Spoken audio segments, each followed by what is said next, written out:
اور جبران ناصر تو وہ شخص ہے جس نے بغیر کسی تفریق کے سب کے لیے آواز اٹھائی ہے۔ جب ایک بڑے باپ کا بیٹا شاہ خان کو قتل کر کے بھاگ گیا تو جبران ناصر انصاف کے لیے کھڑا تھا۔ جب ایک جاگیردار سیاستدان پر ناظم جوکھیوں کے قتل کا الزام لگا تو جبران ناصر اس غریب آدمی ناظم جوکھیوں کے خاندان کو انصاف دلانے کے لیے کھڑا تھا۔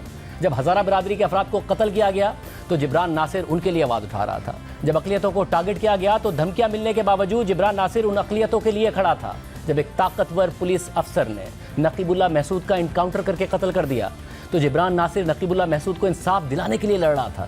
علی وزیر کے لیے بھی جبران ناصر آواز اٹھا رہا تھا۔ تو تحریک انصاف کے دور میں سیاسی مخالفین پر جبر کے خلاف بھی جبران ناصر ہی آواز اٹھا رہا تھا، اور آج بھی انسانی حقوق کی خلاف ورزیوں کے خلاف جبران ناصر ہی آواز اٹھا رہا ہے۔ رباب چانڈیوں کے والد اور رشتہ داروں کو بااثر افراد نے قتل کر دیا تو انہیں انصاف دلانے کے لیے جبران ناصر ہی لڑ رہا تھا۔ کم عمر دعا زہرا کے گھر سے جانے کے بعد اس کے والدین کو انصاف دلانے کے لیے بھی جبران ناصر ہی لڑ رہا تھا، اور اس نے لڑ کر انصاف دلایا اور دعا زہرا کو اس کے والدین سے ملایا۔ اور جب دہشت گرد اس ملک کے شہریوں، پولیس اور فوجیوں کو ٹارگٹ کر رہے تھے تو خود کو جان سے مارے جانے کی دھمکیوں کے باوجود جبران ناصر کھڑا تھا اور آواز اٹھا رہا تھا۔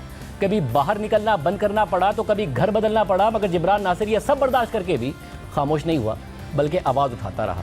گمشدہ افراد کے حقوق کے لیے لڑتا رہا، خواتین کے حقوق کے لیے لڑتا رہا، طاقت کے بے دریغ استعمال، اختیارات کا عدم توازن اور وی آئی پی پروٹوکول جہاں دیکھا آواز اٹھائی۔ یہاں تک کہ ایک جج کے پروٹوکول نے بھی ایسا کیا تو اس کے گارڈ سے مار کھائی، گرفتار ہوا، مگر جبران ناصر خاموش نہیں ہوا بلکہ لڑتا رہا۔ 2018 میں بلاگرز کو غائب کیا گیا تو آواز اٹھائی، متی اللہ جان اسد طور کے لیے آواز اٹھائی، عمران ریاض خان کے لیے آواز اٹھائی، جہاں کہیں آزادی اظہار رائے پر قدغن لگی تو جبران ناصر نے آواز اٹھائی۔ یہاں تک کہ جب انتہا پسند اور شدت پسند ریاست کی رٹ کو چیلنج کر رہے تھے، ریاست خاموش تھی، تو اس وقت بھی جبران ناصر ہی تھے جو ریاست کی رٹ کے لیے آواز اٹھا رہے تھے، کیونکہ جبران ناصر جیسے لوگ معاشرے کی ہوپ ہوتے ہیں، امید ہوتے ہیں، اور امید کے بغیر معاشرے ہی کیا ہوتے ہیں۔